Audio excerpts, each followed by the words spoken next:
You're listening to Wealthy-esque. We are a community of lawyers who believe that true wealth is having control of our time. I'm Ro Thomas, and as a busy wife, mom, and former Big Law associate, I know all too well the tension between the culture of the legal profession and pretty much everything else you want to do in life. That's why each week I'm bringing you the information and tools you need to improve your money mindset and manage your money to create true wealth. Because ultimately, it's not about the money. It's about the freedom and flexibility the money affords. Hey friend, welcome back to the show. I hope you're doing well and having an amazing day so far. So today we are talking about the extremes of managing money. If we put people on a spectrum, like the way people manage their money on a spectrum, on one end of the spectrum would be the people who say YOLO and spend whatever they want, whenever they want, as long as there's cash or credit available. And at the other end would be the people who strive to never spend any money beyond the necessities and responsible things. If you're on the YOLO end of the spectrum, you're spending whatever you want without a plan. You're not thinking long term. You're not thinking about what you want for the future and how your present decisions will impact that future. You see that you have the money or credit available and you want this thing, so you buy the thing. It's very much driven by instant gratification. It feels good in the moment to spend the money, and that's all that matters. My YOLO people are not prone to giving much thought to their purchases. And often, YOLO spending comes from that thought, I work hard, I deserve it, which we talked about back in episode 34. But when you are thinking you work hard and you deserve all the things and you're feeling entitled and you use all of that to justify spending whatever you want, you'll end up with a lot of stuff you don't really care about and little money to show for all the hard work you do. All of your present spending will jeopardize your financial future. And what I've seen is lawyers who spend in this way often can't fully enjoy it because in the back of their mind, they're feeling anxious about whether they can actually afford this, or they feel guilty that they shouldn't have spent so much, or they feel ashamed about the state of their finances in general. So it's almost this roller coaster ride of feeling the high of spending, but then the low of all their uncertainty about their finances. I think most people can see how the YOLO extreme can lead to negative or undesired consequences, but the same is true for the other extreme, the people who spend as little money as possible. If you're on this end of the spectrum, you're telling yourself you can't spend any money and you can only use your money for responsible things.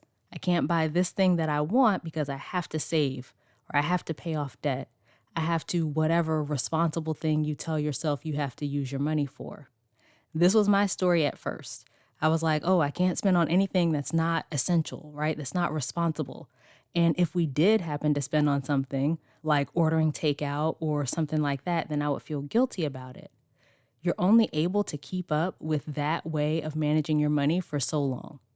I've talked to lawyers who make more than enough money to be able to pay for the things they want and still make significant progress on their goals. But in their minds, it's bad to spend on something that they want when they haven't achieved the goal yet. And so they will deny themselves the things they want altogether and try to stay focused only on achieving their financial goal. For example, I was talking with one lawyer who makes about $200,000 a year, but she's not allowing herself to go out to eat, not going to restaurants, even though she wants to, because she has student loan debt. And as I said, this was me too in the beginning. And I told her, like, girl, you can afford to go out to eat sometimes. Like, I think you'll be okay. What happens, though, is a lot of times when you're penny pinching and telling yourself you can't spend on anything and you can only use your money for these so-called responsible things and you're feeling miserable the whole time, you may be able to keep it up for a while, but eventually you'll likely fall off track and splurge and end up setting yourself back because you feel like you've been deprived for so long. It goes back to our conversation in episode 77 about willpower. When managing your money feels like deprivation and you're just trying to willpower your way through, you're not going to stick to it long term. When you make it into these things that you have to do and you can't do, right? I have to save this money. I can't spend on that thing. You're only going to be able to keep up with that for so long. And if you continue to try to deprive yourself, you won't be able to stick with it long enough to actually see the benefit that you're looking for, long enough to actually achieve the financial goal you're trying to achieve. And don't get me wrong, you might still choose not to spend on some things, right? To delay gratification in the short term to achieve your goals in the long term. But you don't have to completely cut out everything that's not, quote, responsible to do it. And you know if you're depriving yourself versus making a choice in service of your future goal by the way it feels.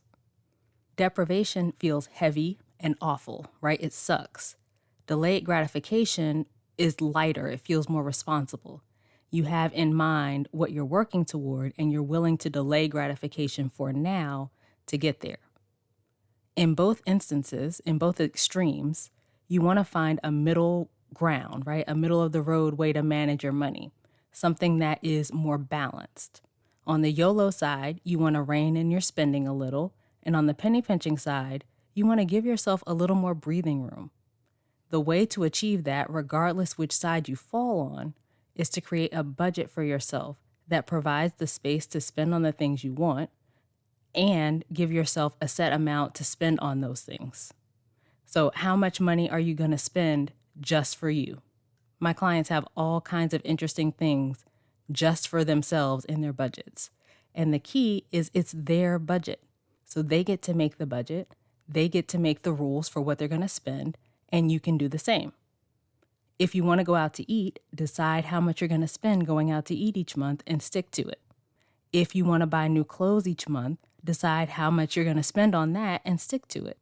If you want to just have money to spend on whatever you want each month, you decide how much that is and then you stick to it. That way, if you're the penny pincher, you give yourself leeway to have fun, to spend on things that you just want that aren't necessarily responsible because you planned for it. And on the YOLO side, you give yourself some boundaries, some parameters to stay within so that you can do the things you want to do, but also still make progress on your goals. And you'll find that doing this process of deciding how much you want to spend ahead of time and sticking to it isn't as bad as you might think or as restrictive as you might think, because you're literally giving yourself a pot of money to spend on things you want to spend on.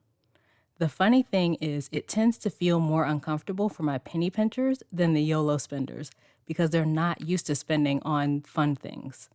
But listen, when you make a plan for it, you're literally giving yourself permission to spend on this thing, and you know that you'll still make progress on your goals. There's nothing to say that you have to spend everything that you put in that budget anyway. So you don't have to spend all the money on fun stuff. If there's still money left at the end of the month, you didn't spend it on, going out or whatever the thing is for you, you can put that money towards your goal if you want to. But the key is to have balance. You can't just be, YOLO, spend it all, I'll deal with the consequences later. And you can't be like, oh, I can't have anything, I have to be restricted until I achieve my goal. In both instances, you want to have balance. On the YOLO side, if you just spend everything and never think about the future, you won't have anything to show for all the money you've made, all the time that you're putting into your career. On the penny pinching side, if you just hoard all your money or only use it to pay off debt or save, you won't really experience life. Plus, you'll only be able to keep it up for so long. So when you're spending nothing and telling yourself, I can't, right? I have to do this. At some point, you're likely going to get tired of it and just go spend.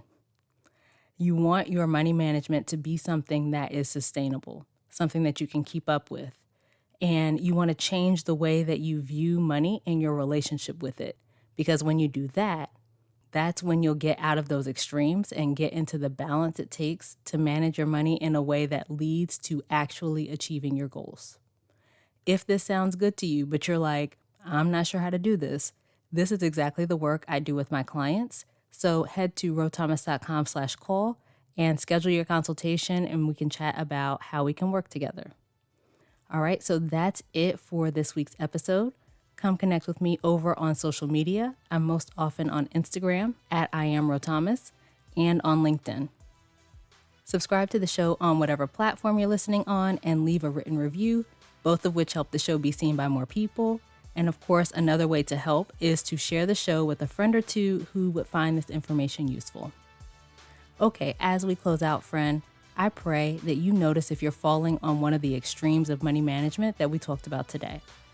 I pray that if you find yourself in that place, you make a plan to manage your money in a more balanced way and make sustainable progress toward your goals. And as always, I pray that you continue to take steps to regain control of your time, build wealth, and live the life of freedom and choice you deserve. Talk to you later.